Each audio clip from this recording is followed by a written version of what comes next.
Buenas noches, doctores. Nuevamente, muy bienvenido a todos los participantes. Vamos a continuar con los temas del módulo de neonatología y nuevamente agradecida con el curso de preparación de alto rendimiento académico SEAM.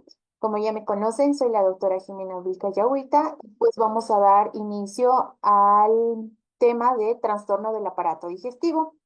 Bueno, como su nombre lo indica, vamos a hablar de los trastornos del aparato digestivo y el tema de hoy va a estar enfocado sobre todo a el tapón meconial, ileomeconial, peritonitis secundaria, a un tapón meconial, obstrucción intestinal, enfermedad, la enterocolitis necrotizante del recién nacido.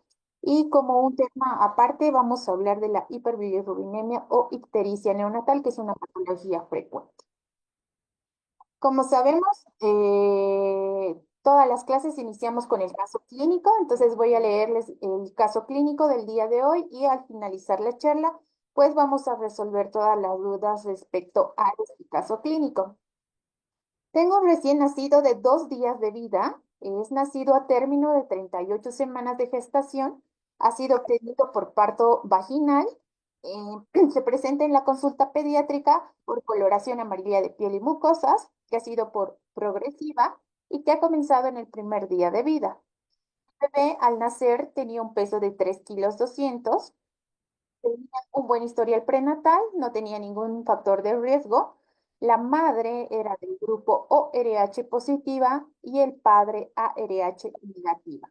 No se observan otros signos clínicos como fiebre, letargo o datos de dificultad respiratoria. La ictericia fue notada por los padres el segundo día de vida, empezó en cabeza y se ha extendido hasta tronco, lo que le da un Kramer 2. No hay ningún antecedente de hematoma, de sangrado durante la intervención quirúrgica o durante el parto, y el bebé pues se alimenta con lactancia materna exclusiva. Dentro de los datos de importancia, pues el niño para segundo día ya había perdido el 6% de su peso. Al examen físico, es un recién nacido, así como lo vemos, que está alerta, tiene buen tono, tiene una respuesta adecuada a todos los estímulos, y lo que sí nos llama la atención es la ictericia prominente tanto en cabeza como en parte superior del tronco. No se observa hepatomegalia ni esplenomegalia, el bebé tiene un buen llanto, la frecuencia cardíaca encuentra en 140 latidos minuto. Se le toma exámenes de laboratorio de inmediato, donde llama la atención una bilirrubina total en 14 miligramos decilitro, a predominio de la indirecta, esta está en 13 miligramos decilitro y la directa en 1. El hemograma, pues tiene una hemoglobina de 17 gramos decilitro, un hematocrito en 50%, las plaquetas están en 250.000 y el recuento de leucocitos está en 9.000. Resulta que la mamá tiene el grupo O positivo y el bebé es A positivo. Se le hace una prueba de Coombs y la prueba de Coombs directa resulta negativo, pues no tiene ningún estudio de imagen y con eso vamos a dar inicio a la charla del día de hoy.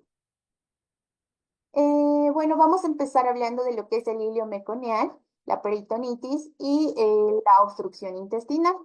Dentro de las generalidades, es importante que ustedes sepan que el meconio, pues es la primera deposición que presentan todos los recién nacidos. Y este va a estar compuesto por sales biliares, por ácidos biliares y por detritos de mucosa intestinal en el periodo intrauterino. Se sabe que más del 90% de los recién nacidos de término y el 80% de los recién nacidos de bajo peso al nacer, pues deberían presentar la primera deposición en las primeras 24 horas. Eso es algo fisiológico. Pero cuando hay un retardo en la eliminación de este y tarda o hay ausencia de meconio entre las 24 y las 36 horas, nosotros deberíamos sospechar de algún tipo de obstrucción intestinal. Bueno, dentro de todo esto vamos a hablar del famoso síndrome de tapón meconial. Esta es una obstrucción intestinal, como su nombre lo dice, que estaba formado o va a estar causado por diversos tapones meconiales, ¿no? La zona más afectada del síndrome de tapón meconial siempre va a ser colon distal, recto y el conducto anal. ¿Cuál es la etiología? Se dice que la formación de estos tapones meconiales va a ser porque va a existir una disminución desproporcionada de agua en la luz intestinal, así como se ve en la imagen. Por tanto, estas son causa frecuente, es obstrucción intestinal intraútero, ¿no? Y también puede estar asociada a una peritonitis meconial que no esté relacionada con una fibrosis quística. Cuando hablamos de tapones meconiales, los tapones meconiales también pueden ser anorrectales y los tapones anorrectales pueden originar úlceras a nivel de la mucosa, pueden lograr que exista una erosión o un desgarro de la pared intestinal baja y finalmente puede lograr que exista una perforación intestinal. También se sabe que estos tapones meconiales en su mayoría van a estar asociados, y eso es pregunta de examen, ¿ok? Los tapones meconiales en un 40% están asociados a fibrosis quística, que es la FQ, y también en un 40% van a estar asociadas a enfermedad de Hirschsprung.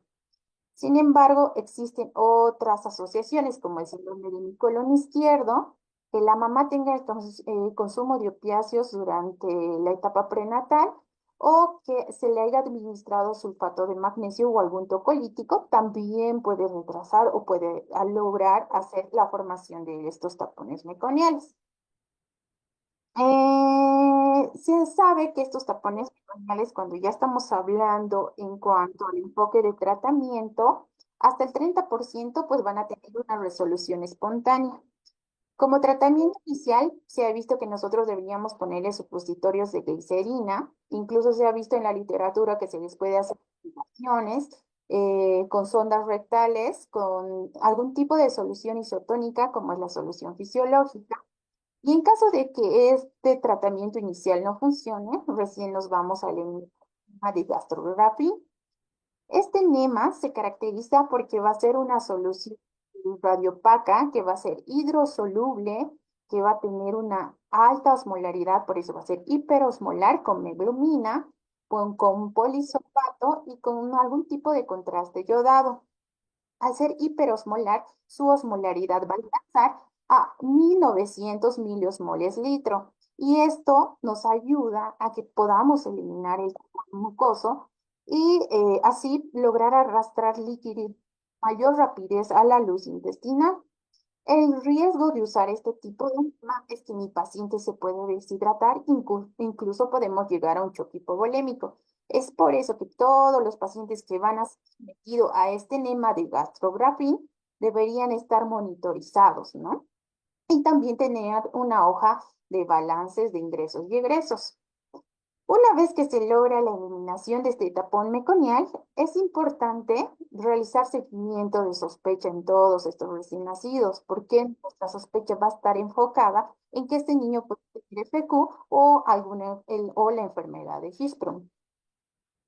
Bueno, ahora vamos a entrar a lo que es el hilio meconial o la impactación de meconio. El hilo meconial, sobre todo la localización va a ser en el intestino delgado, ¿no? A diferencia de tapón meconial que va a ser colon anorrectal, ¿listo?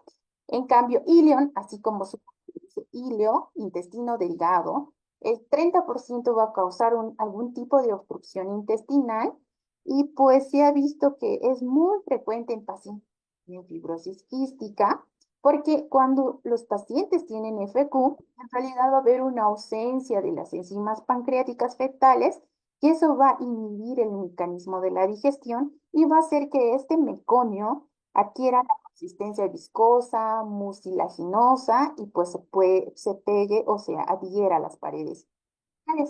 Por ende, los pacientes que van a venir con equilibrio meconial van a estar así como evidencia en la imagen, van a ser neonatos con obstrucción intestinal, que puede tener perforación o puede ser perforación, que va a tener una marcada distensión abdominal. Los niños pueden tener vómitos biliosos persistentes y pues evidentemente la ausencia de meconio en las primeras horas.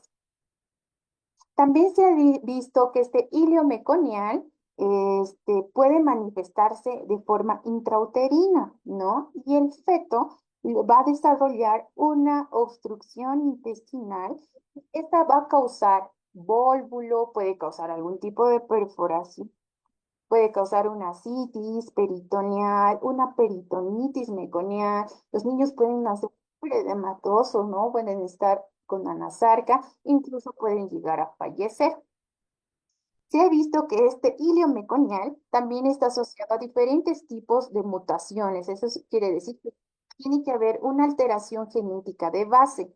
Una de estas mutaciones, las más importantes, es la F508 del X2, que representa casi el 25% de los pacientes que tienen esta alteración o esta mutación pueden desarrollar hilio meconial. Y los pacientes que tienen esta misma mutación, más una fibrosis quística, el 17%. Existen otro tipo de alteraciones. La verdad no creo que tome relevancia, pero quiero que sepan que sí, para un hilio meconial puede haber predisposición genética. Es importante que nosotros también sepamos los antecedentes de fibrosis quística. ¿Listo? Fibrosis quística familiar. Por ejemplo, si tengo antecedente de un hijo previo con fibrosis quística complicada con hilio, pues el 39% de los niños que tienen ese antecedente pueden desarrollar hilio meconial, sobre todo por una mutación autosómica recesiva. Esto incrementa cuando estoy ante gemelos monocigóticos, ¿no? Que hasta el 82% pueden presentar el hilio meconial. En gemelos disigóticos solo el 22%, y si tengo antecedente de que dos hermanos previos tienen fibrosis quística, pues esto va a subir a 24%. Es importante que si tenemos estos antecedentes, pues los niños sean sometidos al cribado neonatal de inmediato. Si este cribado neonatal detecta positivo para fibrosis quística, nosotros debemos hacer la prueba de sudor de inmediato y los criterios para hacer esta prueba de sudor son recién nacidos que tengan un peso mayor a 2 kilos y una edad gestacional mayor a 36 semanas, porque si no cumplimos estos dos criterios, pues podemos tener falsos positivos. Si la prueba de sudor nos sale positiva, recién podemos ir a pruebas genéticas que confirmen la fibrosis quística. ¿Listo? Entonces, el cribado neonatal positivo y la prueba de sudor son orientativos, pero las pruebas genéticas son las que me confirman el diagnóstico.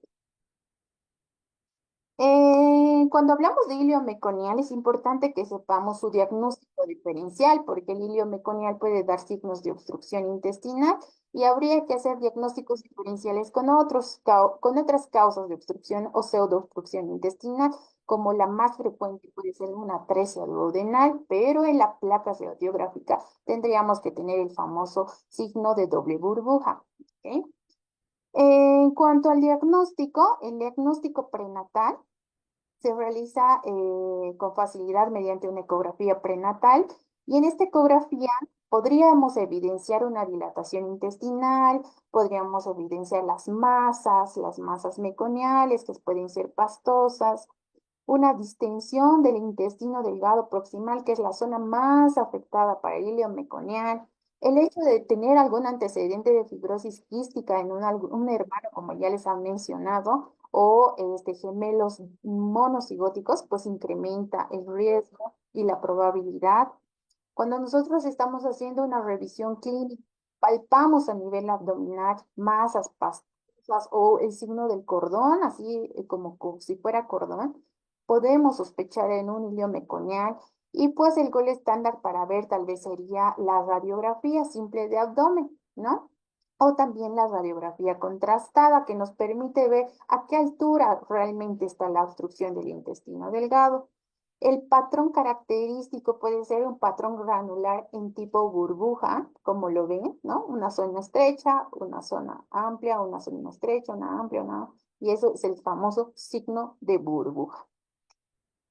En cuanto al tratamiento, el tratamiento de hilio meconial prácticamente es igual que el tampón meconial.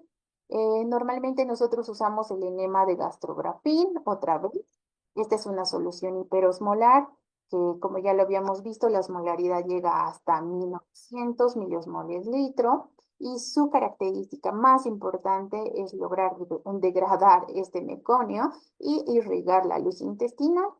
También se ha visto la irrigación con soluciones isotónicas, perdón, como la solución fisiológica, que esta puede administrarse por sondas rectales, pueden ser calientes.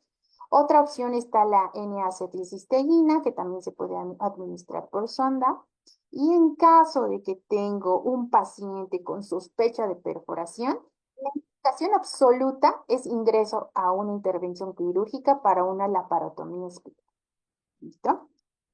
Normalmente los niños que entran a una laparotomía exploratoria, más del 50%, en intraoperatorio podemos encontrar atresias, ¿no? Atresias duras. Podemos encontrar zonas estenóticas, podemos encontrar volúmenes intestinales, incluso niños mal dotados, ¿no? Y pues algunos pacientes, por todos los defectos que ya se ha mencionado, pueden necesitar resecciones intestinales, enterostomías temporales, irrigaciones, realimentación distal. Entonces, prácticamente estos niños se pueden complicar. Entonces, ¿cuál es el pronóstico del ilio meconial?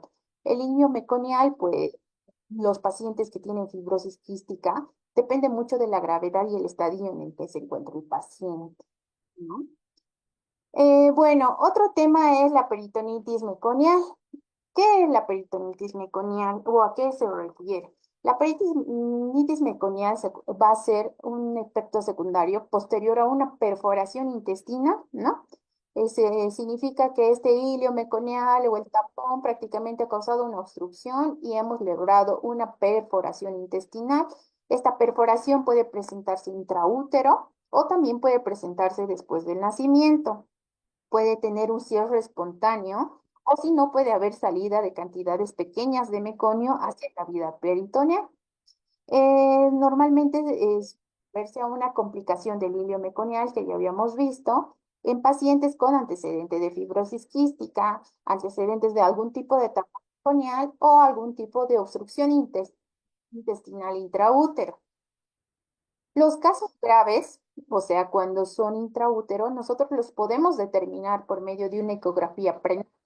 Entonces, en la ecografía prenatal podemos tener ascitis fetal, podemos tener el famoso polidramnios. Normalmente cuando hablamos de polidramnios decimos que tiene algún tipo de obstrucción en vía digestiva, ya sea alta, baja, Y eso es la principal manifestación. Podemos tener dilatación intestinal, puede haber incluso calcificaciones intraabdominales. Los niños pueden nacer con edema generalizado, como es la náusea fetal, sobre todo si está relacionado al tipo de alguna malformación genética o algún tipo de mutación.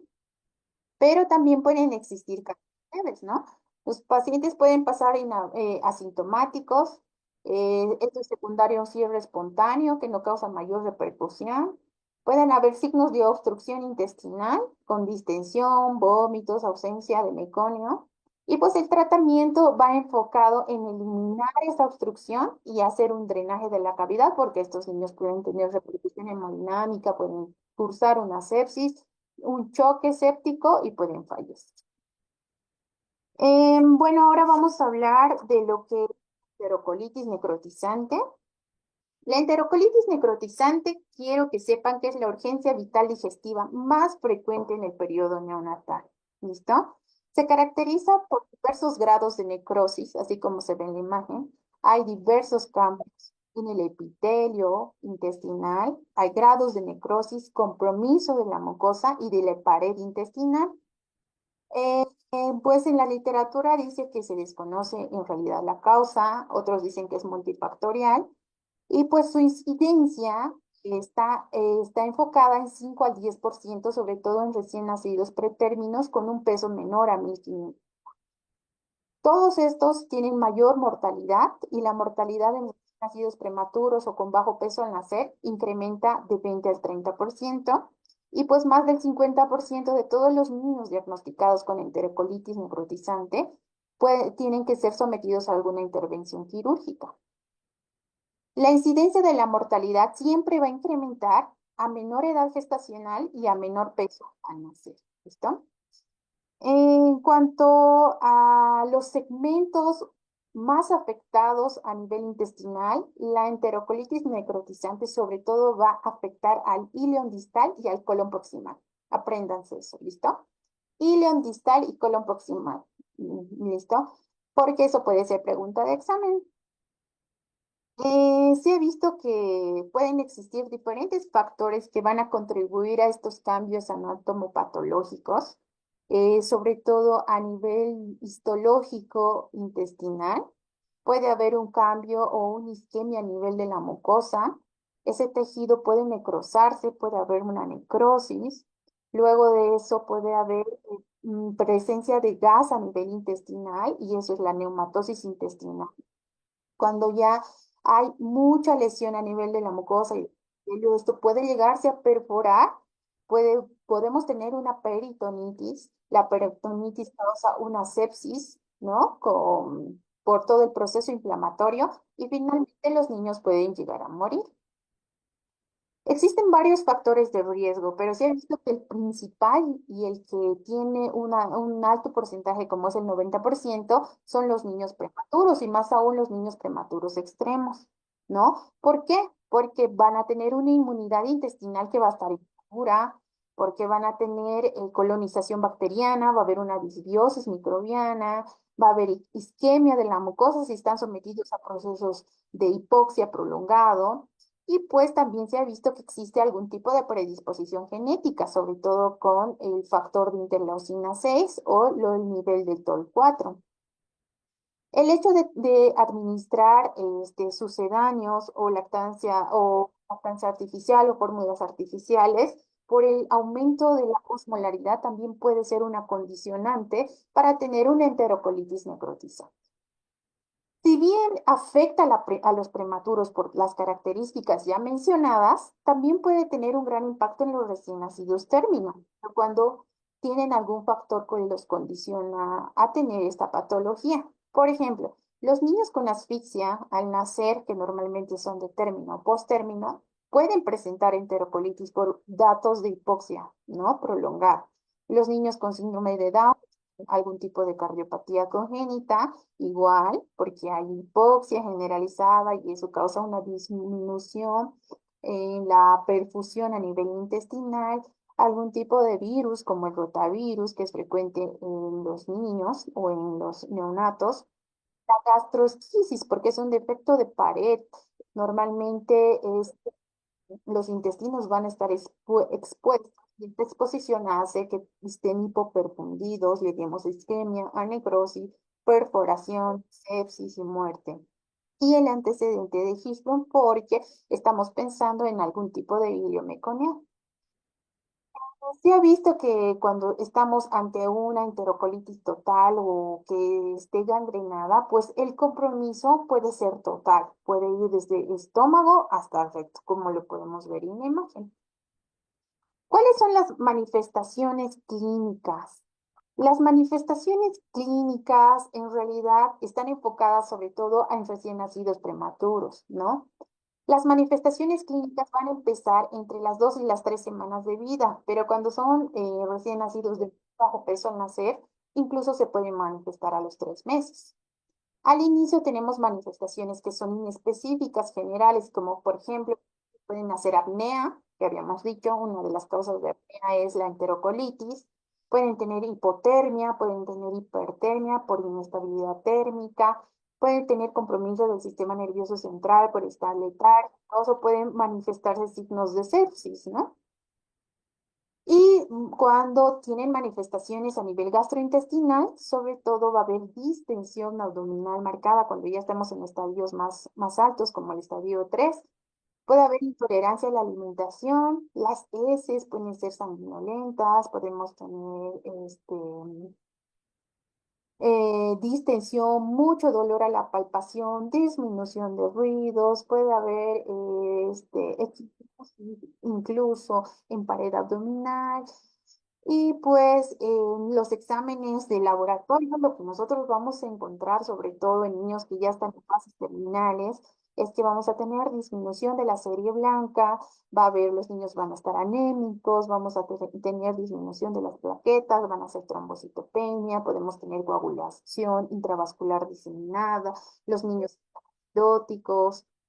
Y pues aquí en el cuadrito que muestra en el libro, vamos a dividir en las manifestaciones gastrointestinales y sistémicas, ¿no? Las gastrointestinales, como ya se ve en la imagen, la marcada distensión abdominal, dolor a la palpación, intolerancia a la alimentación. Estos niños están que vomitan, los vómitos pueden ser biliares, pueden tener un vaciamiento gástrico retardado, o sea, comen y se les distiende y pues tardan en hacer las evacuaciones. Al emitir de las evacuaciones pueden ser esta con sangre en heces, pueden ser microscópica o macroscópica. Los niños pueden tener algún tipo de incremento de las evacuaciones y también cambio de consistencia, puede haber diarrea, puede, podemos palpar algún tipo de masa abdominal y como les había dicho, los cambios de coloración, puede haber fibrosis, puede haber eritema en pared abdominal.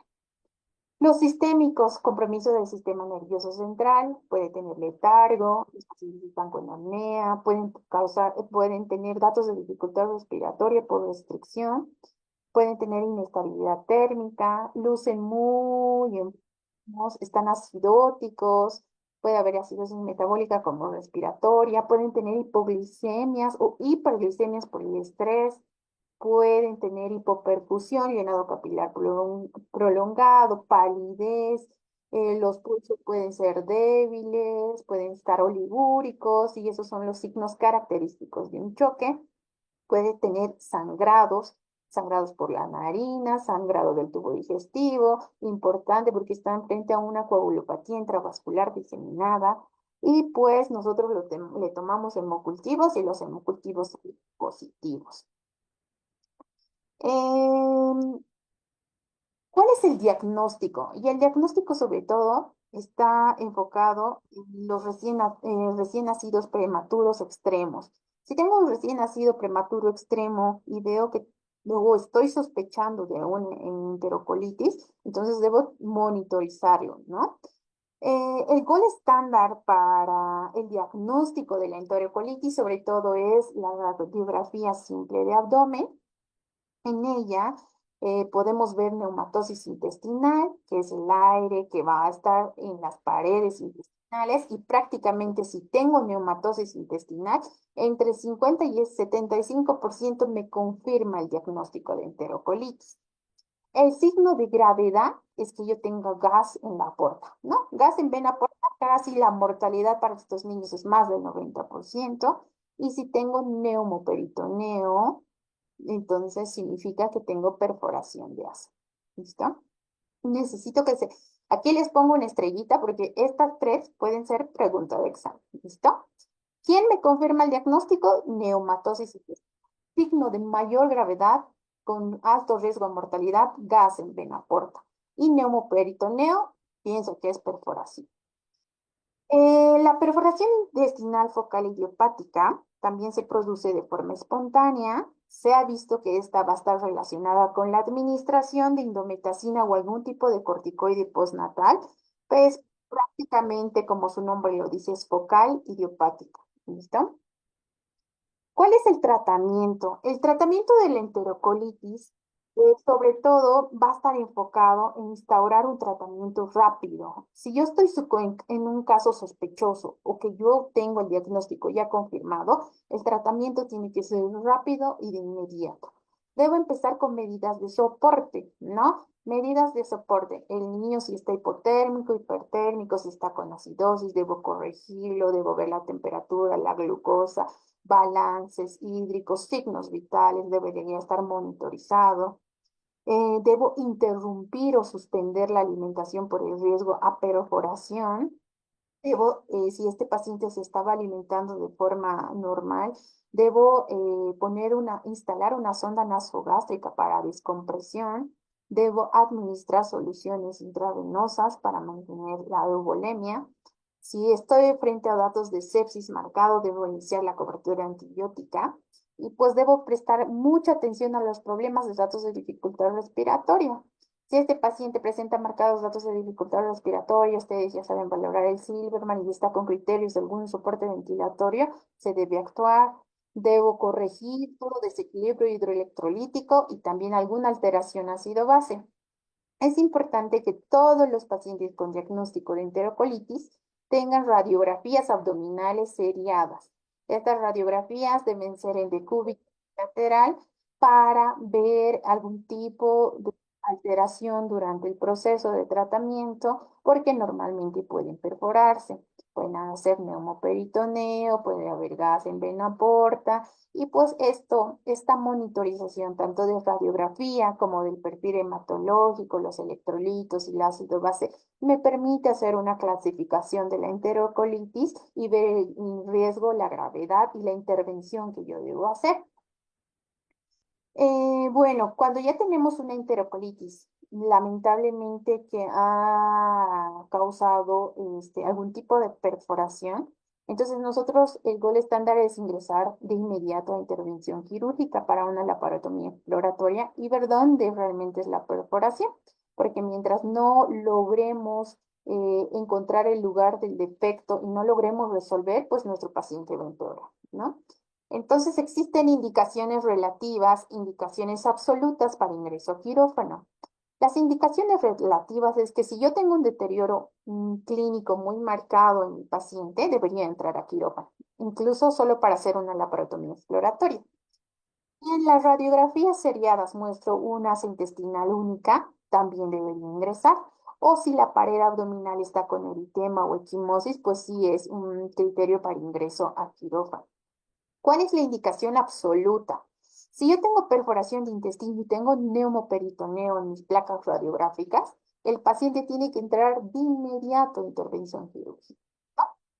¿Y cuál es el momento óptimo para ingresar a una laparotomía exploratoria? Pues obviamente en una etapa de necrosis sí, porque ya hay cambio de mucosa y de epitelio intestinal, pero lo que deberíamos evitar es que se perfore y tengamos una peritonitis, porque eso sí va a tener mucho compromiso.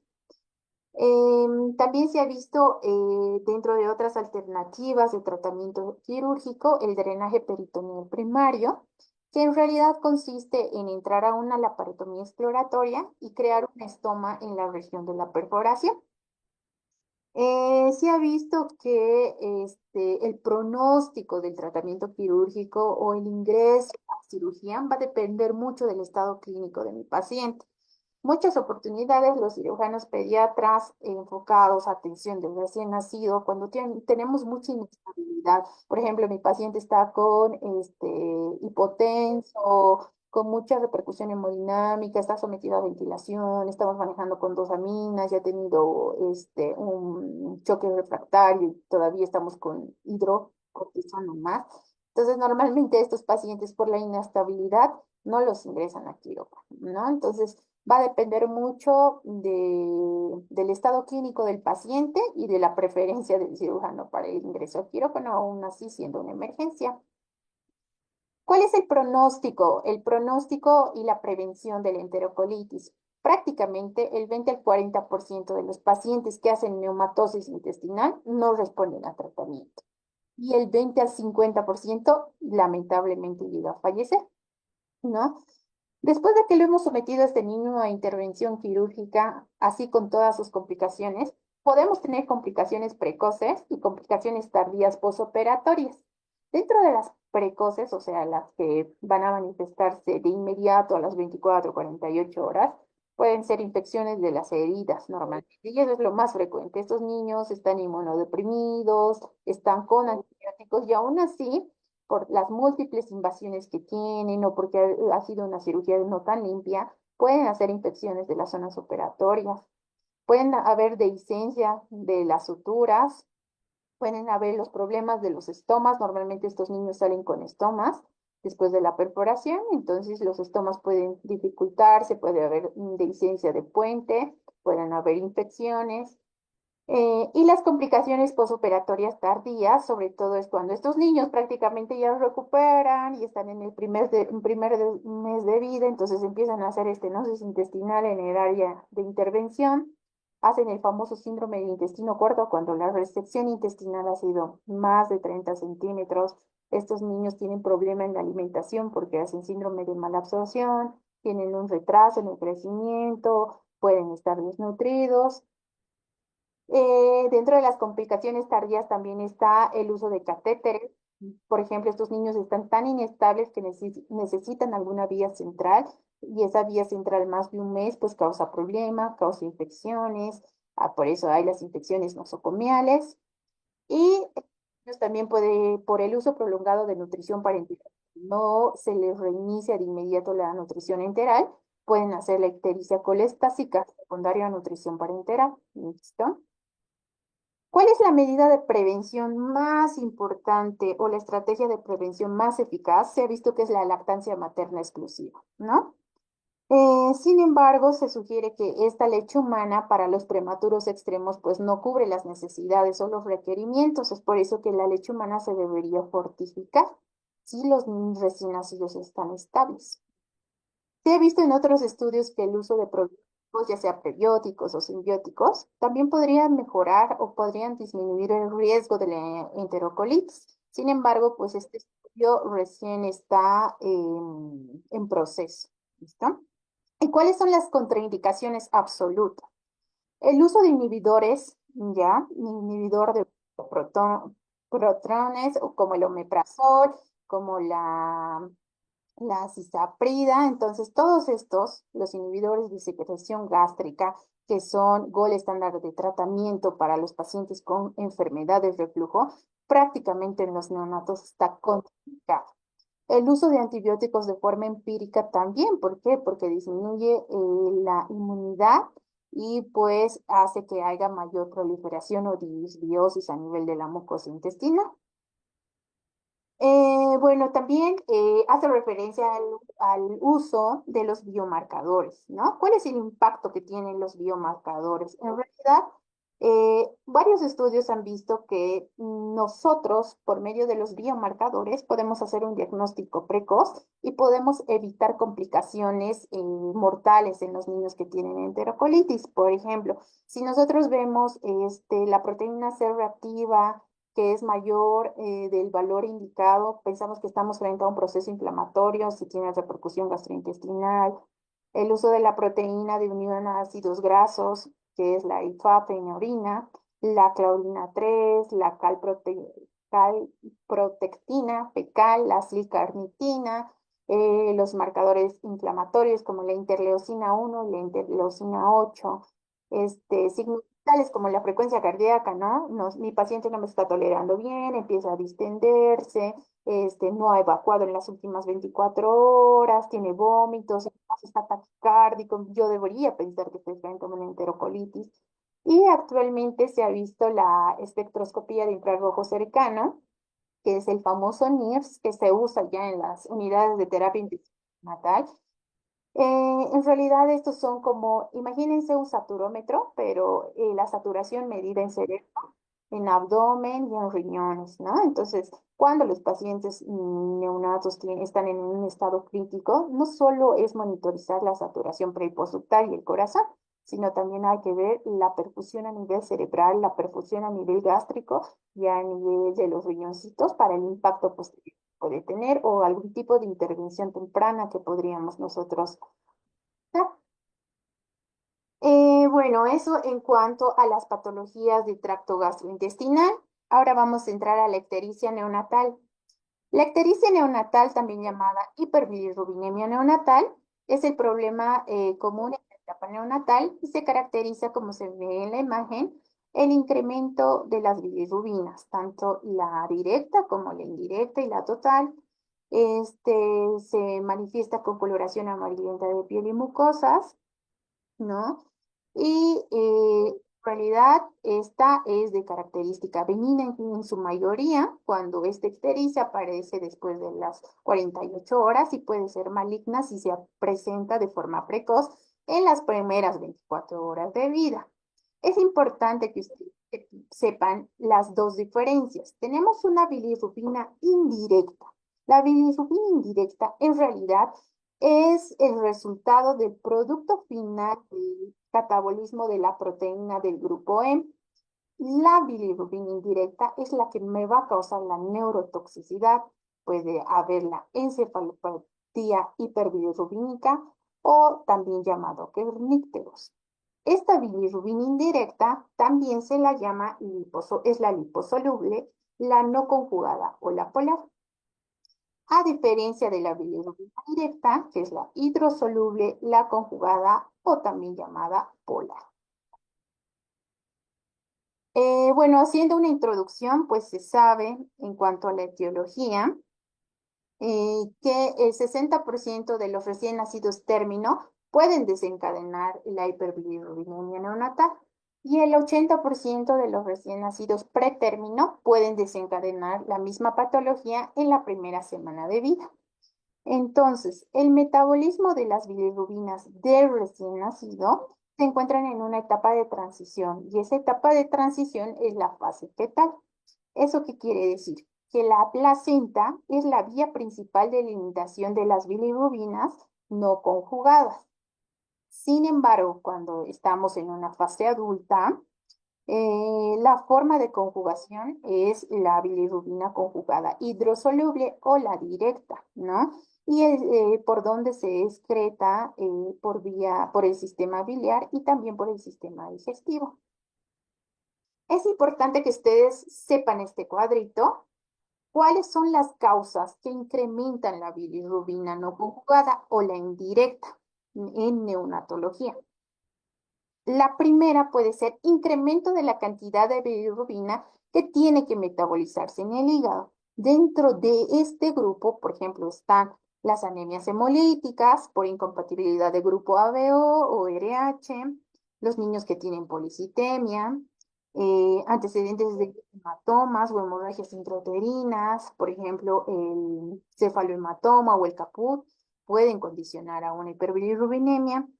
Acortamiento de vida de los hematíes. Normalmente los hematíes viven en neonatos de 60 a 90 días, que su tiempo de vida es más cortito, y por incremento de la circulación enteropática.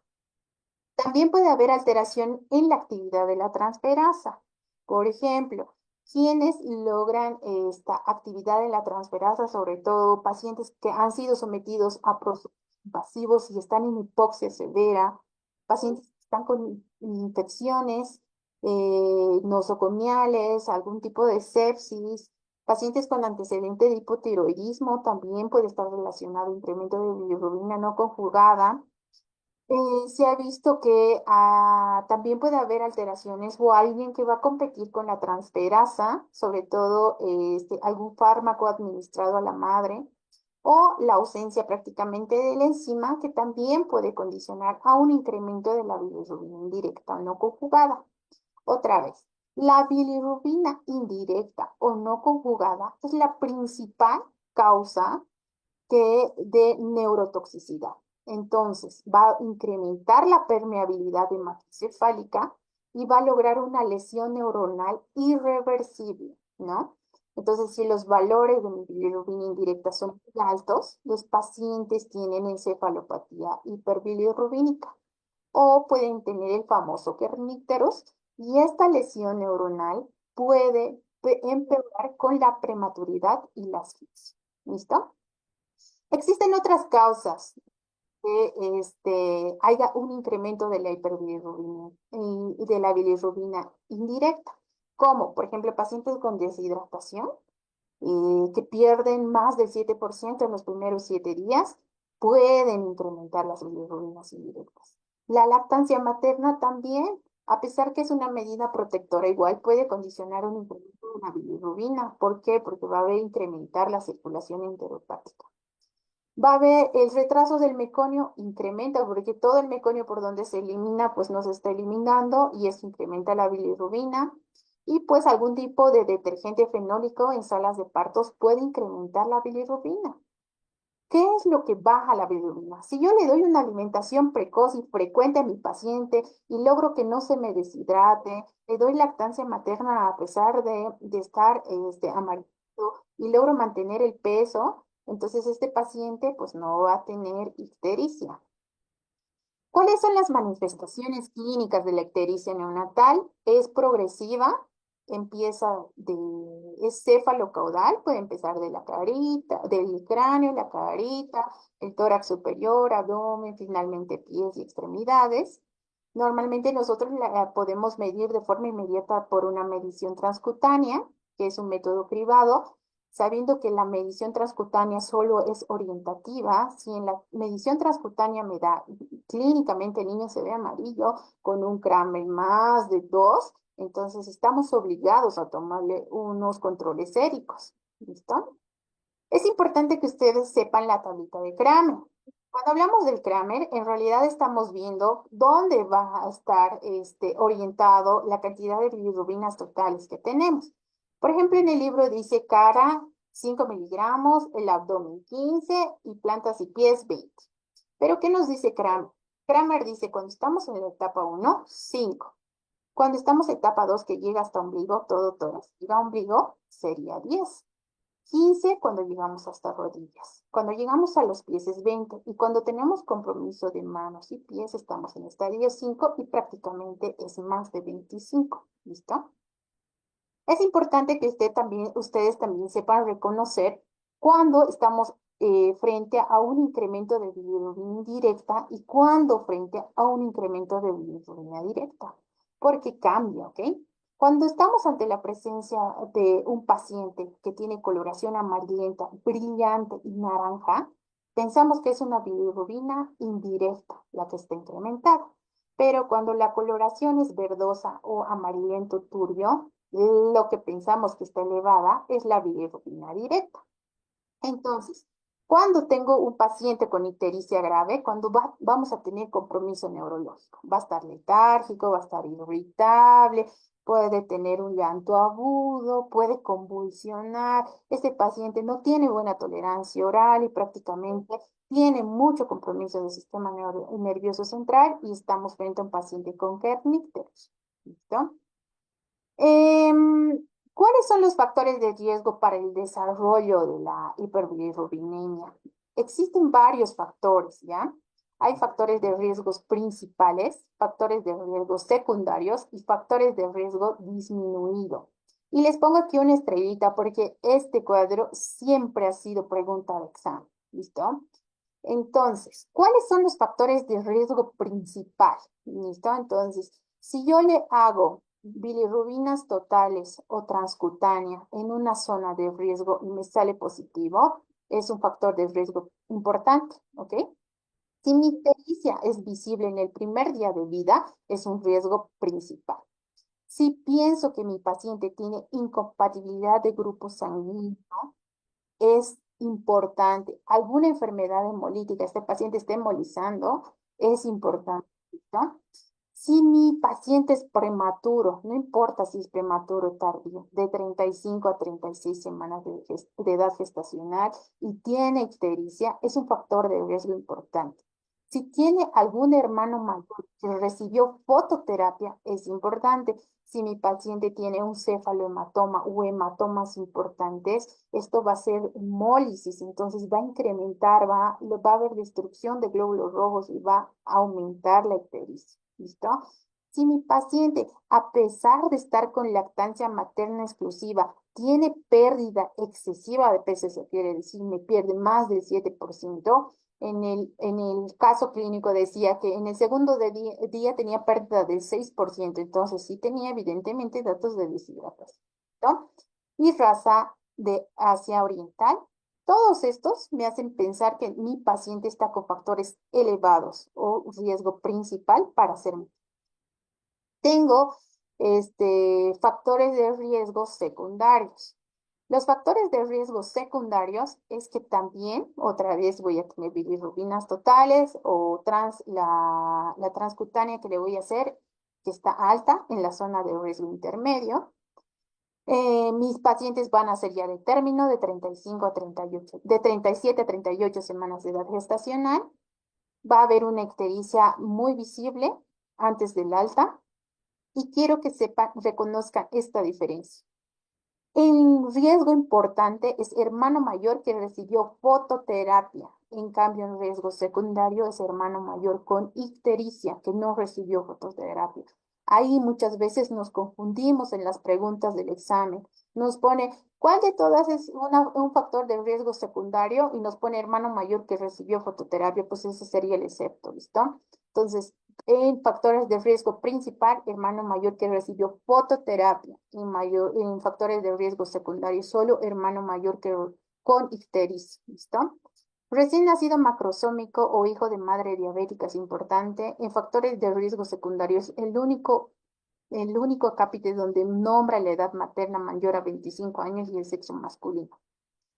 ¿Cuándo es el riesgo disminuido? Cuando hago bilirrubinas o la bilirrubina transcutánea, una zona de riesgo bajo, cuando mis pacientes prácticamente son arriba de las 41 semanas, cuando tienen una alimentación exclusiva con biberón y cuando les doy alta hospitalaria después de las 72 horas.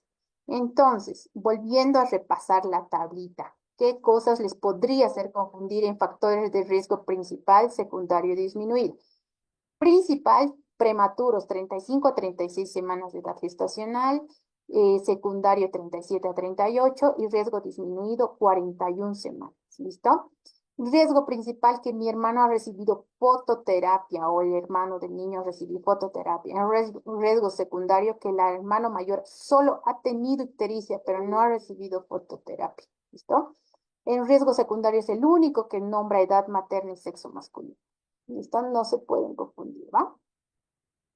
Es importante que ustedes también sepan, y también puede ser pregunta de examen, ¿cuál es la diferencia de tener una ictericia patológica con una ictericia fisiológica? La ictericia patológica sobre todo va a estar presente en las primeras 24 horas de vida. Nosotros el tratamiento lo debemos hacer de inmediato por el riesgo o compromiso del sistema nervioso central. Sobre todo estas van a ser diagnóstico diferencial, por ejemplo, con una eritroblastosis fetal, con una hemorragia interna, paciente con sepsis o con algún antecedente de alguna infección congénita, como el TORCH, ¿no? Toxoplasma, citomegalovirus, rubiola. Si estoy pensando en una ictericia patológica, lo primero que tienen que pensar es hemólisis. Mi paciente está hemolizando. ¿Listo? Y lo que esperamos encontrar es una bilirrubina sérica mayor a 0,5 miligramos de cilitro hora. ¿Listo? Los pacientes que hacen hemólisis por incompatibilidad de grupo, ya sea ABO o LH, Normalmente van a estar anémicos, van a estar con palidez mucocutánea. Cuando nosotros le tomamos los exámenes complementarios, va a haber incremento de los reticulocitos. Incluso pueden tener vísceras grandes como una hepatomegalia. Cuando nosotros hablamos de ictericia fisiológica, esta va a aparecer entre segundo y tercer día de vida. Es fisiológica o puede ser alguna patología grave, no siempre es fisiológica cuando aparece después de las 48 horas. Hay que pensar en una ictericia no hemolítica como Krige-Najar, pacientes con policitemia, sobre todo aquellos que hemos tenido un pinzamiento umbilical tardío, pueden hacer policitemia.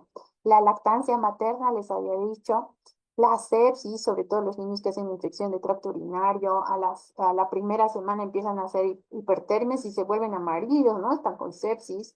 Como habíamos visto, la estenosis hipertrófica de píloro que se manifiesta con vómitos en proyectil, pero que no son biliares, también puede causar una ictericia fisiológica. Y cuando podemos hacer un diagnóstico diferencial, cuando hay una ictericia muy prolongada después de un mes, podemos estar pensando lo más importante, una atresia biliar congénita, ¿no? Normalmente los pacientes con atresia biliar congénita tienen ictericia. Estos niños van a tener bilirrubinas a predominio directo por la obstrucción. Pacientes con hepatitis, sobre todo la hepatitis B, cuando no han sido sometidos a la vacuna o con antecedente de hepatitis B de la mamá. Niños con colestasis o con galactosemia, ¿no? Que eso se podría determinar por tamiz metabólico. Es importante que ustedes se sepan este cuadro y ahorita les voy a explicar este cuadro porque de este cuadro de ictericia pueden venir muchas preguntas, ¿listo?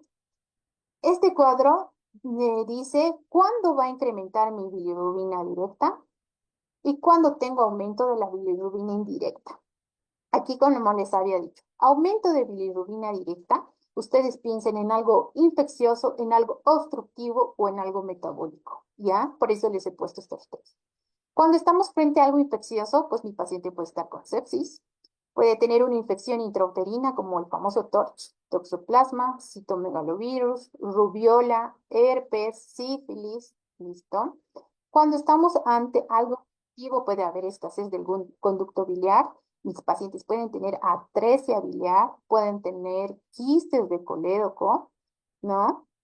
Y cuando estamos pensando en algo metabólico, vamos a tener sobre todo fibrosis quística, galactosemia, déficit de alfa-1 antitripsina y tirosina. Y el resto puede ser enfermedad hemolítica grave, ¿listo? Que normalmente cuando no está tan grave esta enfermedad hemolítica, pues me tiene que incrementar la bilirrubina indirecta. Cuando tengo incremento de bilirrubina indirecta, yo tengo que hacer el famoso test de Coombs.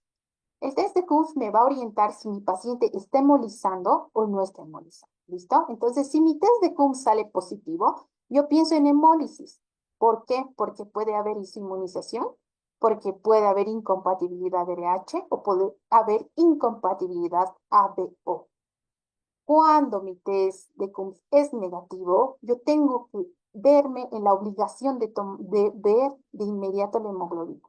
Si mi hemoglobina está elevada, pues mi paciente puede tener policitemia y sobre todo el retraso del pensamiento del cordón en niños con muy bajo peso al nacer.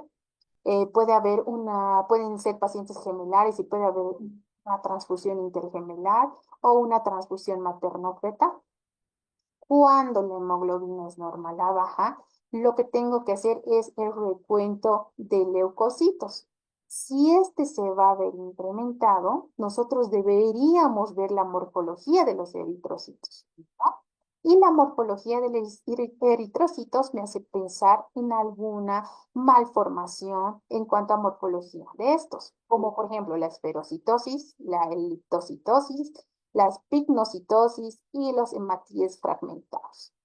Cuando tengo recuento leucocitario normal, tengo que ver otras causas como hemorragia encapsulada, aumento de la circulación enteropática que puede ser por lactancia materna, pacientes con hipoxia prolongada como una asfixia neonatal, un aporte calórico inadecuado, pacientes con restricción y otras patologías que van a impactar directamente a los hepatocitos que puede ser síndrome de Gilbert síndrome de Down, el hipotiroidismo, la lactancia materna y el famoso síndrome de Klinger-Nash.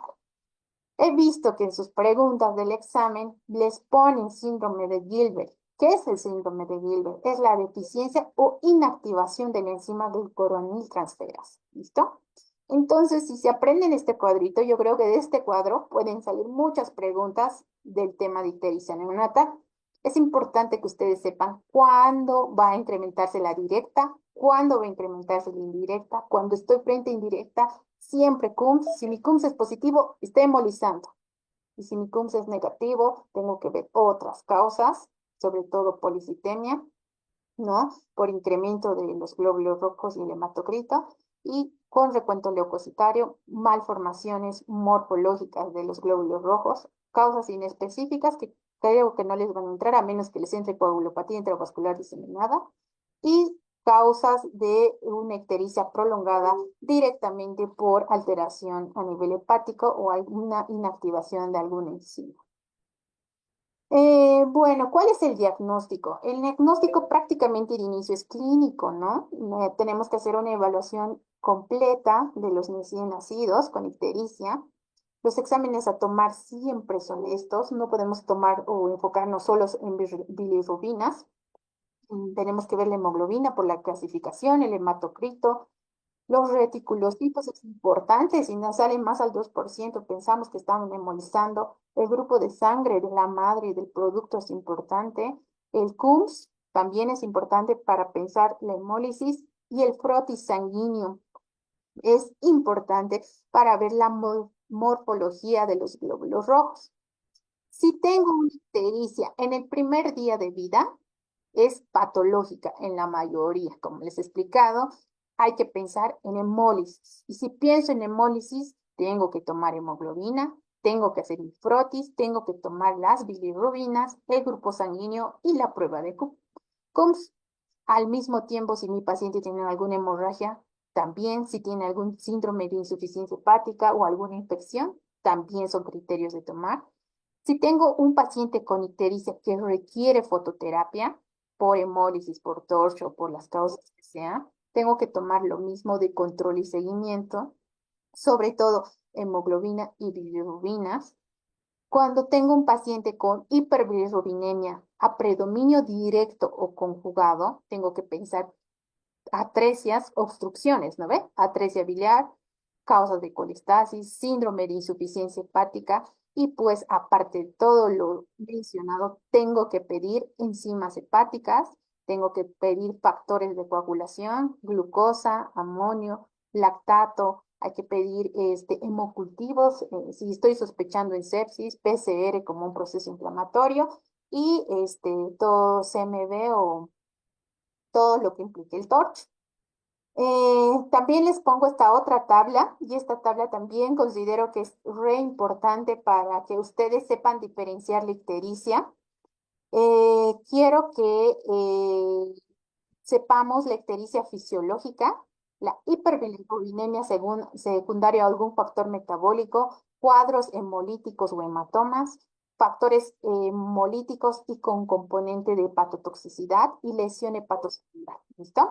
Cuando hablamos de ictericia fisiológica, hiperbilirubinemia secundaria a un factor metabólico o cuadros hemolíticos, hematomas como un cefalohematoma o que mi paciente haya tenido un sangrado intrauterino, lo más importante es que va a haber incremento de la bilirrubina indirecta. ¿Listo? Sin embargo, cuando tengo una noxa que va a ir directamente al hígado, como es algo hemolítico o hepatotóxico, por ejemplo, o una lesión hepatocelular, puede haber incremento de las dos. Puede haber incremento de la bilirrubina indirecta y de la directa.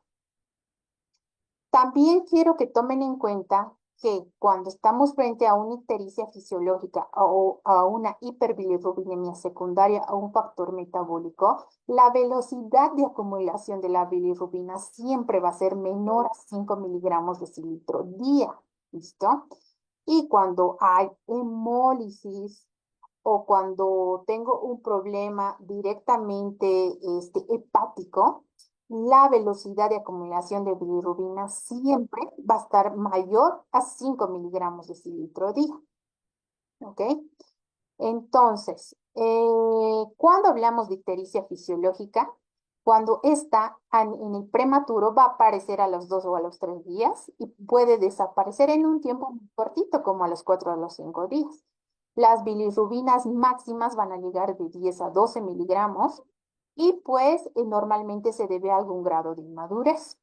En el prematuro aparecen de forma más tardía, pueden aparecer entre los 3 y 4 días, puede ser un poquito más prolongado de 7 a 9 días, su pico máximo puede ser hasta 15 miligramos, y prácticamente iguales por inmadurez. Cuando estamos frente a un hiperbilirrubinemia secundario a un factor metabólico, lo que quiero que sepan es que la ictericia también puede aparecer en el mismo día, ¿no? De 2 a 3 en prematuro, de término y en prematuros de 4 a días, pero la ictericia tarda en desaparecer, o sea, es variable, no tiene un tiempo límite para que desaparezca.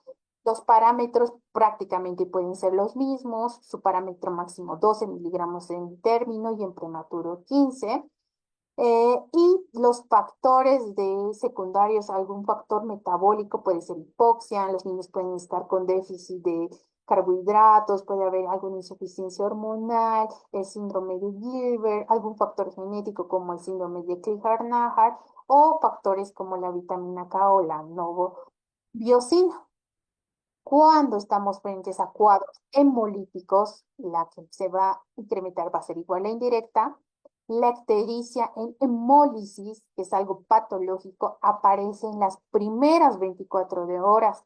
Y cuando va a desaparecer, pues es variable. Las bilirrubinas pueden incrementarse hasta 20, 25, por eso no tenemos un límite, es ilimitado, ¿listo? Cuando la velocidad de acumulación siempre es mayor a 5 miligramos y los pacientes por hemólisis, incompatibilidad. RH, ABO o algún cuadro hemolítico congénito, por ejemplo, las esferocitosis, fármacos, pignocitosis, algún tipo de hemorragia encapsulada, los hematomas pueden hacer hemólisis. ¿Listo? Ahora, cuando tenemos componente hepatotóxico más hemolítico, lo que se eleva es indirecta y directa, puede aparecer en las primeras 24, desaparece, es variable, podemos alcanzar picos muy altos y sobre todo esto, este componente va a ser infeccioso, ya sea bacteriano, puede ser por una hepatitis, una toxoplasmosis, incluso citomegalovirus, todo lo que está implicado con el TORCH puede tener un impacto directamente en el hígado y alguna lesión hepatocelular, como por ejemplo la atresia biliar, donde nuestro predominio es bilirrubina directa. Habitualmente puede aparecer entre los 2 y los 3 días, puede durar más de semanas, tarda en desaparecer, la bilirrubina puede ser muy alta y pues la velocidad de acumulación también es variable, ¿listo? Puede haber colestasis familiar, pacientes con galactosemia, algún tipo de hepatitis, ya sea la B o la C, o algún tipo de infección. Entonces, de aquí, de esta tabla, lo que quiero que aprendan es cuándo se eleva la indirecta, cuándo se eleva la indirecta y la directa, la velocidad de acumulación de bilirrubina, ya sea en estas tres primeras que es menor a 5 o en estas que es mayor a 5 y las causas más importantes. ¿Listo? Entonces, de esta tabla igual pueden venir muchísimas preguntas. ¿Listo? Eh, también se ha visto que la ictericia está asociada a la lactancia materna. El 2% de los alimentados con leche materna presentan ictericia después del séptimo día de vida. La ictericia asociada a la lactancia materna puede llegar a tener un incremento de las bilirrubinas y las bilirrubinas séricas pueden registrarse de 10 a 30 miligramos de cilitro entre la segunda y la tercera semana de vida después de tener alimentación con lactancia materna exclusiva. Se ha visto que lo que nosotros debemos enfocarnos es a continuar la lactancia materna. Y a pesar de que la lactancia materna pueda condicionar a la ictericia, pues prácticamente esta tiende a desaparecer. Sobre todo la lactancia materna implica para la ictericia porque va a haber implicación sobre la beta-glucuronidasa y va a incrementar la circulación enteropática. El tratamiento, pues, es fototerapia. Se ha visto que los pacientes que toman lactancia materna, a pesar de tomar la lactancia materna y estar con ictericia, pues no causa ninguna repercusión neurológica. Aquí se ha hecho un estudio de niños que han recibido lactancia materna y niños que han recibido alimentación con biberón y se ha visto que pues ambas van a tener el número de neonatos más elevados, sobre todo los alimentados con biberón, y pues que mejora la bilirrubina en los alimentados con biberón, pero siempre se recomienda la lactancia materna exclusiva. Ahora vamos a ver qué es el kernicterus o la encefalopatía bilirrubínica. Esta se la caracteriza como un síndrome neurológico por depósitos de bilirrubina indirecta, ¿listo? Pues de que les pregunten, causa de kernicterus, bilirrubina directa, indirecta, total, todas menos una, entonces siempre es indirecta, ¿no? ¿Dónde va a afectar? Sobre todo a los ganglios basales y al núcleo del tronco del encéfalo. Es, para que tener esta afección, normalmente deberíamos tener una bilirrubina total sérica mayor a 20 miligramos de cilitro. Y esto va a condicionar a que nuestros pacientes están en un periodo de inmadurez. ¿Listo? Mientras los recién nacidos sean prematuros, tienen mayor riesgo a tener ictericia y mayor impacto a nivel del sistema nervioso central. ¿Ok? Entonces, ¿cuándo se va a presentar este kernípteros o este compromiso del sistema nervioso central?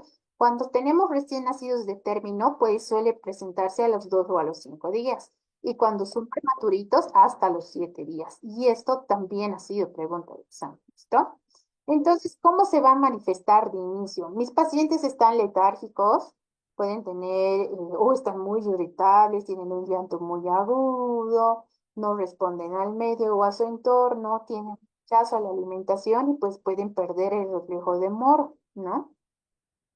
Y esta tabla necesito que se memoricen porque también he visto que en diferentes años he entrado como pregunta de examen. ¿Cuáles son las características clínicas de la encefalopatía hiperbilirrubínica? Existen dos formas, la forma aguda y la forma crónica. La forma aguda está dividido en fases, ¿listo? La fase uno, la fase 2 y la fase 3. La fase uno es en las primeras 24 y 48 horas. Mi paciente va a tener una succión débil, va a estar estuporoso, va a estar hipotónico, incluso puede llegar a convulsiones, ¿listo? La fase 2 se va a presentar a mediados de la primera semana, eso que quiere decir en el día 4 o 5. Estos niños ya de lo que estaban hipotónicos van a estar hipertónicos, ¿no? Va a haber hipertonía de los músculos extensores, pueden estar en posición de opistótonos, pueden haber retrocolis, que es tortícolis de la cabeza hacia atrás, y pueden presentar fiebre. En la fase 3, que es después de la primera semana, los niños pueden, lo único que tienen es hipertonía. Lo que diferencia a la fase 2 y a la fase 3 es que la fase 2 solo va a tener hipertonía de los músculos extensores y la fase 3 se va a caracterizar netamente por hipertonía. ¿Listo? Cuando hablamos de la fase crónica o de la forma crónica, es cuando existen manifestaciones después del primer año o después, en el primer año o después del primer año. En el primer año, los niños, después de su fase de hipertonía, pueden estar hipotónicos, puede haber un reflejo tendinoso profundo que pueden estar exaltados, puede haber retraso en la adquisición de alguna habilidad motora para la edad que tiene y puede haber reflejo tónico cervical. Y después del primer año puede haber coriacetosis, balismo, temblor, mirada hacia arriba, hipoacusia neurosensorial. Entonces, la pregunta, yo creo, o sea, de las que he analizado, todo está en base al el tono del paciente. Entonces, hipertonía de músculos extensores, fase 3, solo hipertonía, primer año hipotonía y después del primer año coriotetosis, balismo y temblores.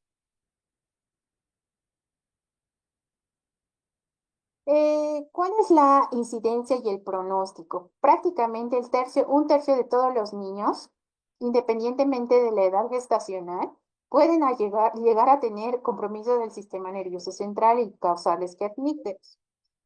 sobre todo ante la presencia de algún tipo de enfermedad hemolítica que no ha sido tratada de forma oportuna, como incompatibilidad de grupo BO, grupo RH.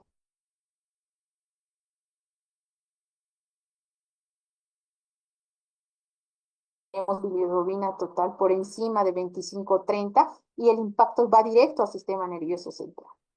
Los prematuros también incrementan su riesgo de 2 a 16%. Se ha visto que los signos neurológicos en un 75% los pacientes llegan a morir y los pacientes que sobreviven quedan con graves secuelas neurológicas como una corioatetosis bilateral, pueden tener un retraso global del desarrollo, los niños quedan sorditos, hay una hipoacusia uniobilateral y los niños pueden quedar con algún tipo de parálisis cerebral o una tetraplegia espástica.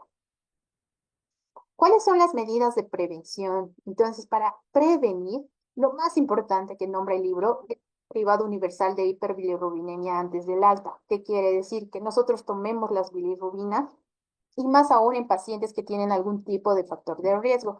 Por ejemplo, a los prematuros tardíos o los prematuros extremos o algún tipo de inestabilidad, paciente con sepsis, rechazo a la tolerancia oral, deberían ser valorados con bilirrubinas, no solo transcutáneas, sino bilirrubinas séricas antes del alta. ¿Por qué? Porque esto puede tener un impacto muy negativo en el sistema nervioso central. Como les había mencionado, no solo es hacer una transcutánea, también debemos tomar valores séricos y pues se ha visto que el kerníctero sobre todo se presenta a todos los niños que damos una alta hospitalaria antes de las 48 horas. Es mejor que se queden más tiempo, nosotros hacemos controles y pues vamos a mandar a casa a un niño prácticamente estable. ¿Cuál es el tratamiento de la hiperbilirrubinemia? Se enfoca sobre todo en prevenir la neurotoxicidad, porque este está relacionado con incremento de la bilirrubina indirecta, ¿no? O la no conjugada. Nosotros los sometemos a todos los niños a fototerapia, pero antes del tratamiento nosotros vamos a valorar las bilirrubinas séricas tomadas en un normograma. Tenemos normogramas dependiendo de la edad y de los factores de riesgo. Como aquí ven, vamos a ver la bilirrubina sérica total y el número de horas del paciente o el número de días de vida. Y pues si nos sale un riesgo bajo, vamos a ver el riesgo. Si nos sale en un riesgo bajo con buen estado general, prácticamente los niños deberían irse a su casa y con controles siempre al tercer día de vida y están en un riesgo intermedio, son sometidos a fototerapia. Y si están en un riesgo alto, pues el riesgo o el impacto de neurotoxicidad es alta y estos niños deberían recibir, hacerles recambio sanguíneo. La fototerapia en realidad es la exposición de luz de rango azul, así como se ve en la imagen. Esto viaja de 420 a 460 nanómetros. Debería estar el paciente a una altura de 15 a 20 centímetros para evitar algún tipo de quemadura. Y los controles tanto de bilirrubina y de hematocrito deberían hacerse de forma seriada dependiendo de los criterios que tenga la unidad de terapia neonatal.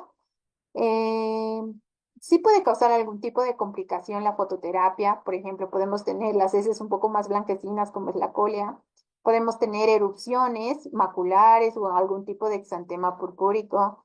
Los niños no pueden controlar de forma adecuada la temperatura, es por eso que tienen que estar monitorizados y control de temperatura por turno, porque pueden hacer hipertermias.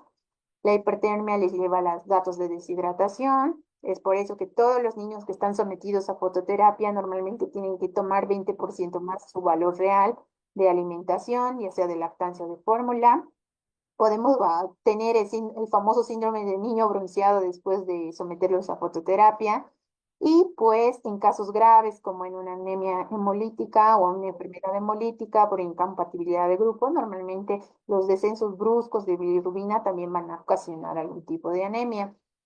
Existen otros tipos de tratamiento, ¿no? Otras opciones terapéuticas, como es el uso de las inmunoglobulinas.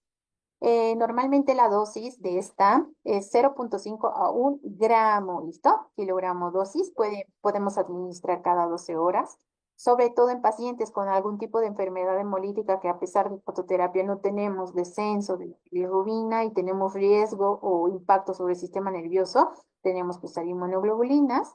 Este reduce el riesgo de entrar a una exsanguinotransfusión. Otra opción son las metaloporfirinas, que en nuestro medio prácticamente no lo usamos, pero en la bibliografía los menciona como inhibidor enzimático competitivo de la hemoxigenasa. Sobre todo se usa en pacientes con incompatibilidad ABO y pues la administración es una dosis intramuscular.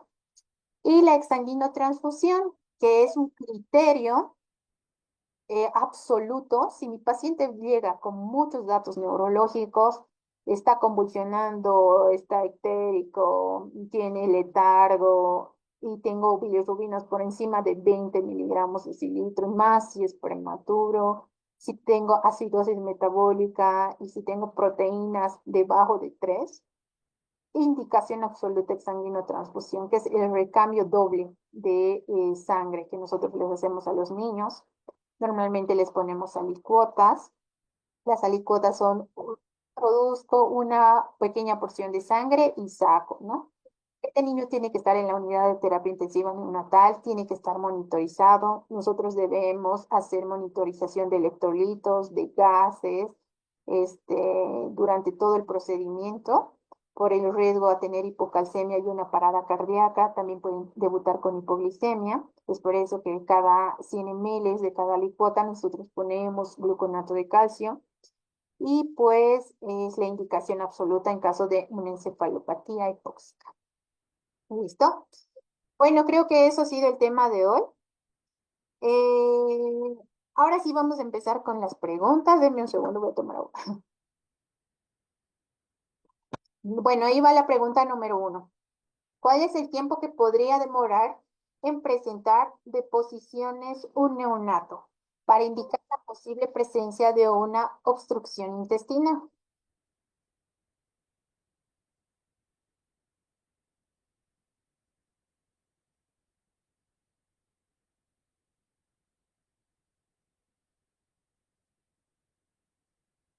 Bueno, muy bien. La mayoría dijo 24 a 36, como habíamos dicho en la exposición. ¿Listo?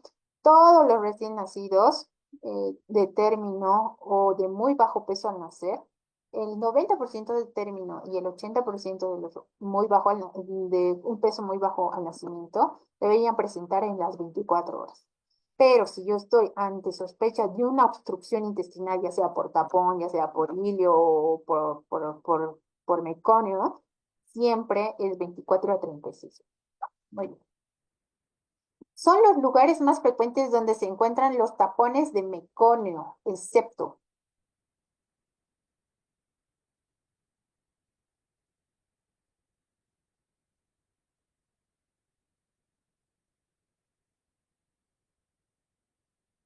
Muy bien. Excepto siempre tapón meconial es vía digestiva baja, lo más bajo, ¿listo? Colon distal, recto y conducto anal. Excepto píloro. Píloro no tiene nada que ver con el tema, ¿listo? ¿Qué tipo de solución se utiliza para realizar la evacuación de tapón de meconio cuando el supositorio de glicerina y la irrigación con solución isotónica han fallado? Eso, muy súper. Entonces, gastrografín es el enema gastrografín, que es una solución hiperosmolar. La osmolaridad va de 1900 milismoles litro y su función principal es llevar agua a la luz intestinal. Cuando pongo este enema, mi paciente tiene que estar monitorizado porque puede presentar deshidratación o choque hipovolémico. Muy bien. 4. ¿Qué enfermedad se asocia frecuentemente con diagnóstico de iliomeconía?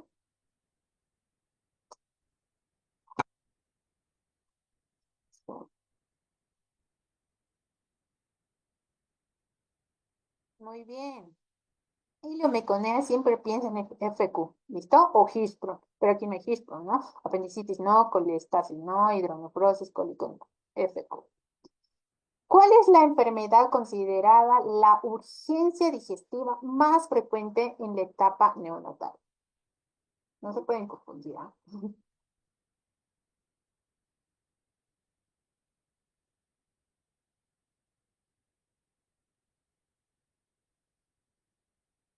Y si yo les pregunto cuál es la enfermedad más, o sea, la más, a ver, ¿cómo? Les voy a crear otra. ¿Cuál es la enfermedad considerada la urgencia digestiva? ¿Cuál es la patología más frecuente de defecto de pared abdominal?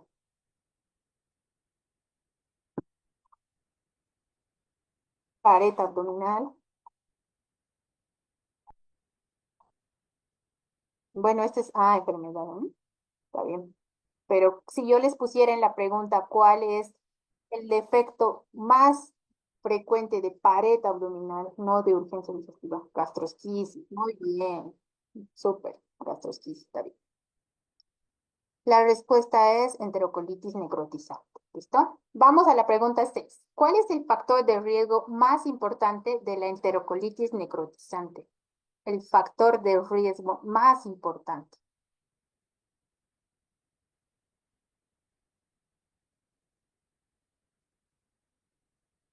Muy bien, ¿listo? El factor de riesgo más importante, las preguntas siempre váyanse al más importante. Si así en las preguntas les dicen el factor de riesgo, aunque no les pongan el más importante y eso, siempre en las respuestas váyanse a lo más frecuente, no lo más, o lo menos infrecuente, ¿listo? Entonces, prematuridad es lo más frecuente en recién nacidos de término, si es asfixia, si es síndrome de Down, si es gastrosquisis y esto, ¿listo? Un signo de gravedad de la enterocolitis es la presencia de signo de gravedad de la enterocolitis.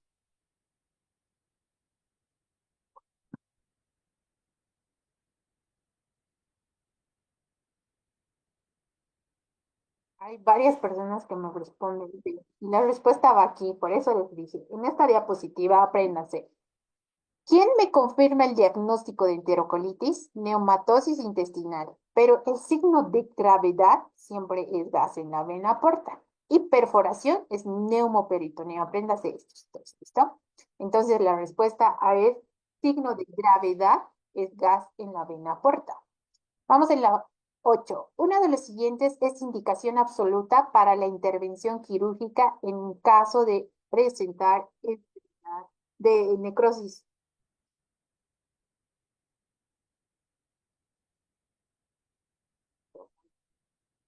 Deterioro clínico no, porque es un criterio relativo, ¿listo?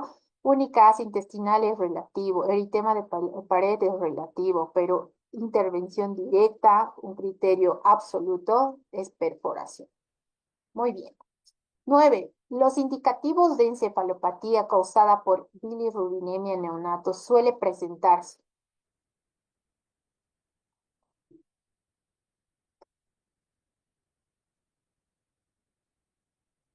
Los indicativos de encefalopatía causado por bilirrubina en neonatos suele presentarse entre qué día y día.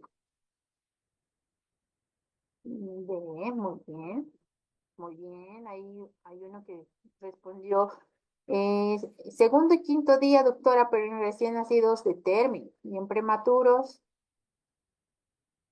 Muy bien. Y aquí va la respuesta, ¿no?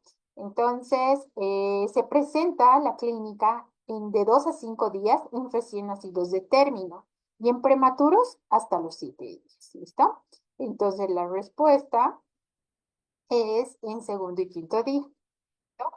Concurrentemente con la ictericia, no.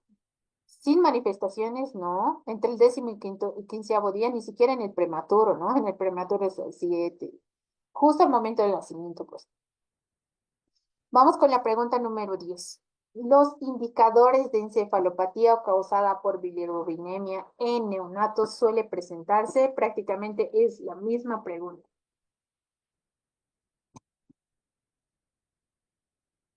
Eso, muy bien. ¿Ven cómo las juegan con las preguntas? Pueden ser las mismas preguntas, pero sus respuestas pueden variar. Incluso hasta cuando ves las respuestas dices, wow, estas respuestas están súper largas. Pero pues las respuestas están. ¿Listo? La respuesta es la misma. El kernicterus o la encefalopatía hiperbilirrubínica se presenta de 2 a 5 días en los recién nacidos de término y en los prematuros hasta los 7 días. Y la respuesta es E. Muy bien. Vamos con la pregunta 11. La rigidez muscular se observa como un signo clínico de daño cerebral causado por bilirrubinemia elevada. ¿En qué etapa? Inicial de la forma aguda, intermedia de la forma aguda, tercera fase de la forma aguda, primer año de la forma crónica o posterior al primer año de la forma crónica. Rigidez muscular. Eso. Cuando ustedes hablan de rigidez muscular, piensen en hipertonía. ¿Listo? Rigidez, hipertonía. Muy bien, José. Rigidez muscular es sinónimo de hipertonía. Y eso es lo que les dije en este cuadrito. ¿Listo? La forma aguda tiene fases. Fase uno, fase 2, fase 3. 1, 24, 48 horas a mediados de la primera y después de la primera. ¿Listo? Fase 3, hipertonía. Fase 2, hipertonía, pero solo en músculos extensores. Fase 3, hipertonía. Y después del primer año, paciente hipotónico. Memorícense esos tres. Y pues su respuesta es C. Tercera fase de forma aguda. Muy bien. Vamos con la pregunta 12. En un recién nacido de 19 horas de vida, significa que está en su primer día, tiene un Kramer 3, por lo tanto, prácticamente estamos pensando como que mis bilirrubinas me lanzaron mayor a 15 miligramos, ¿no? A ver, más o menos. Bilirrubinas en 14 miligramos, en su mayoría es indirecta, y tengo una prueba de Coombs positivo. La etiología más común, ¿cuál sería?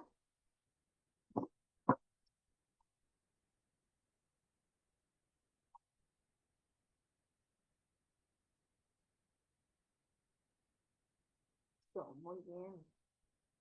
¿Ve? Y esta pregunta, por eso se las volví a meter, es por este cuadro. De este cuadro pueden sacar muchas preguntas, Victoricia. Incluso este cuadro es el único cuadro que puede entrar para el examen, ¿listo? Memorícense este cuadro. Cuando estoy con un aumento de bilirrubina indirecta y mi Coombs me da positivo, siempre piensen en hemólisis, ¿listo? Y su inmunización RH-AB.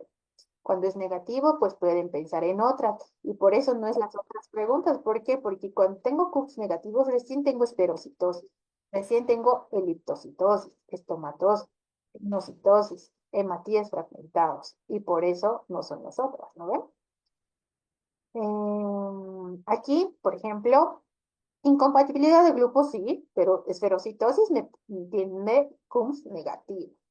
Incompatibilidad de RH puede ser, pero esferocitosis negativa. Esferocitosis y hipotiroidismo me dan CUMS negativo. Hipotiroidismo y síndrome de Graham me dan CUMS negativo. El único que me da CUMS positivo es el molizado. ¿Listo? Incompatibilidad. Muy bien.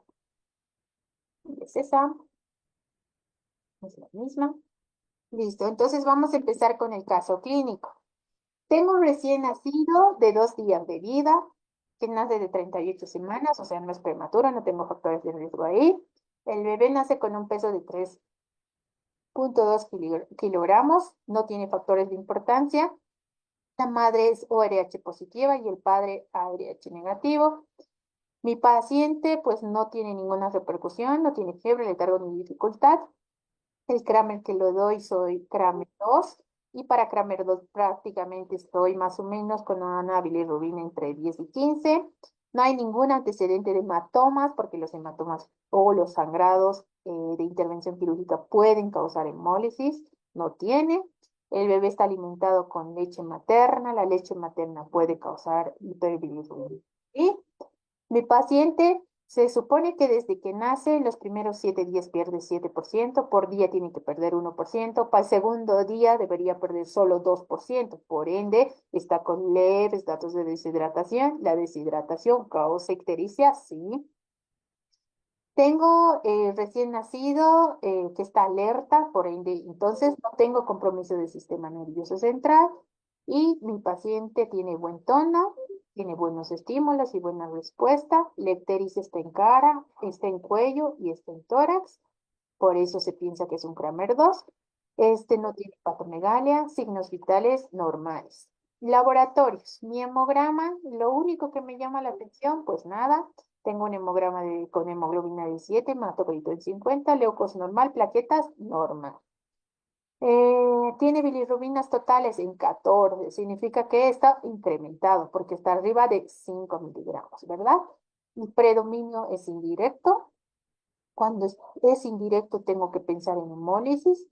Le tiene la prueba de Coombs directa que es negativa. y tiene un grupo de sangre O, el niño O positivo, y la madre A positivo, ¿no? Entonces van las preguntas. ¿Cuál es el diagnóstico más probable de este caso?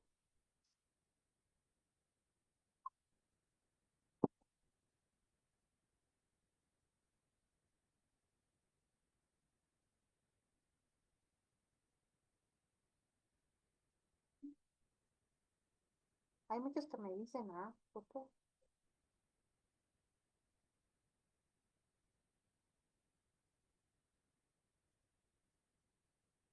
Pero si mi CUMS es negativo, no tengo hemólisis, ¿listo? Si mi CUMS es negativo, no tengo hemólisis, por tanto no hay incompatibilidad, ¿listo? Entonces la ictericia puede ser fisiológica. La respuesta es fisiológica. Cuando mi CUMS es positivo, pienso en hemólisis, pero mi paciente tiene CUMS negativo. Mi mamá es RH positivo, entonces no puede ser por RH. En todo caso, tendría que ser incompatibilidad de grupo ABO, pero no está hemolizando, entonces no es incompatibilidad. ¿Listo? Entonces la ictericia es fisiológica. ¿Va? ¿Qué factor contribuye más a la ictericia fisiológica en el recién nacido? A. Deficiencia de glucosa 6-fosfato deshidrogenasa. El aumento de la producción de la bilirrubina no conjugada, alguna infección neonatal, hemorragia intracraneal o hiperactividad del sistema inmunológico.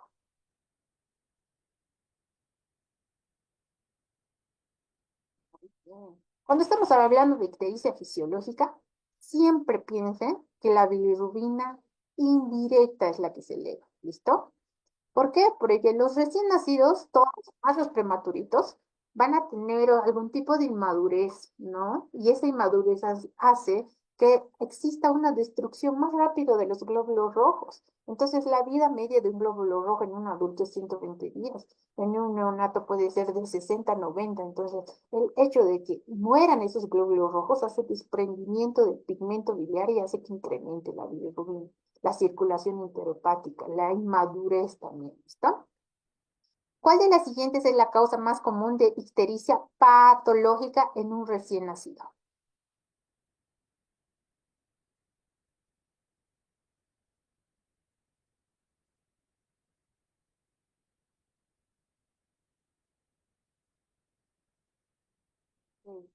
Cuando ustedes estén enfocados o les pregunte ictericia patológica, ustedes piensen siempre primeras 24 horas embolizando, ¿no? O alguna patología grave.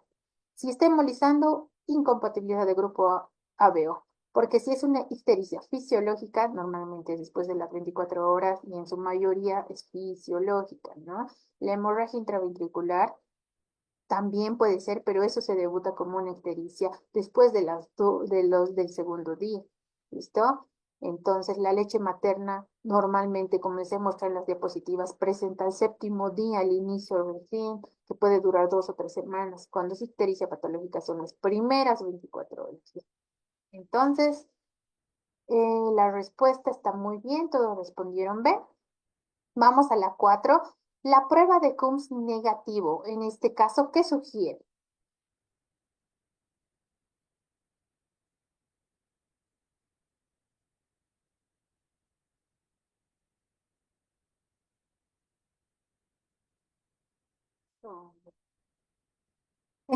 Todos respondieron muy bien. CUMS negativos que no está hemolizando. No existe hemólisis inmunológica por anticuerpos maternos. ¿Listo? Muy bien. ¿Cuál de las siguientes es una complicación potencial de la ictericia no tratada en el recién nacido? Si yo no trato la ictericia, va a tener impacto directo sobre. Muy bien, listo. Ictericia no tratada, sistema nervioso central. ¿Listo? Que es muy bien. ¿Cuál es el tratamiento inicial recomendado para este caso? Si tengo una ictericia fisiológica.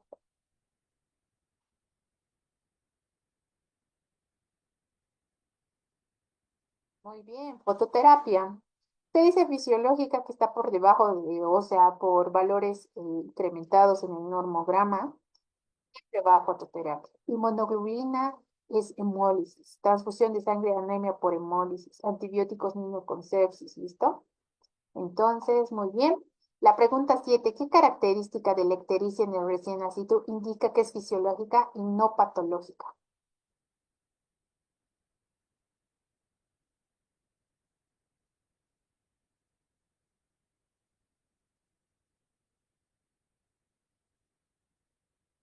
¿Qué característica de la ictericia en el recién nacido indica que es fisiológica y no patológica?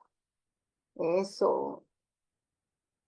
Lean bien la pregunta antes de responder, ¿listo? Hay muchos que me respondieron a la ictericia, como les he dicho, la diferencia de fisiológica con patológica es que la patológica aparece siempre en las primeras 24 horas y es hemólisis, ¿listo?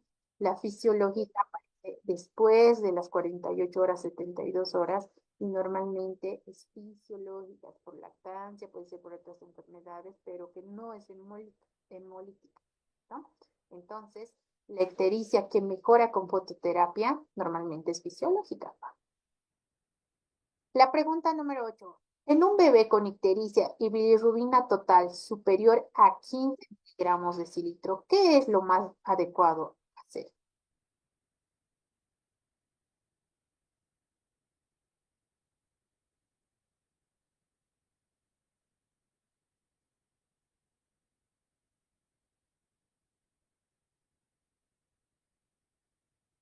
No, muy bien.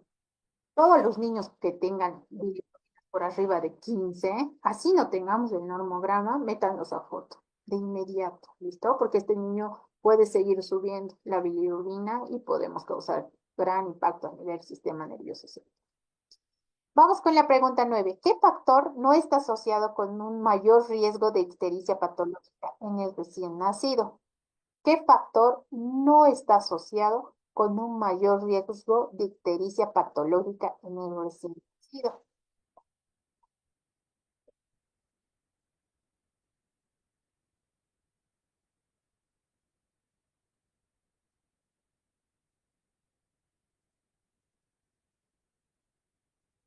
Muy bien, todos respondieron bien, ¿no? La lactancia materna sí o sí puede estar asociada con algún tipo de ictericia patológica. ¿Listo? Y no tanto así como una ictericia patológica como la habíamos mencionado. Bueno, eso ha sido la clase del día de hoy. La verdad, mis sugerencias de esta clase es que sí les pueden confundir mucho con los dos gráficos que les he mostrado de ictericia, causas de bilirrubina directa y causas de bilirrubina indirecta. Y revisen otra vez ese gráfico para no confundirse. Vean cuándo es CUMS positivo, cuándo es CUMS negativo y qué sospecharían ante ese caso. Ustedes determinan Kernicterus, cuando, las fases que les he mencionado de Kernicterus, porque también de ahí le puede venir muchas preguntas. Y pues después yo creo que está súper bien. Listo, que les vaya muy bien. Nos vemos en la próxima clase. Tengan muy buenas noches.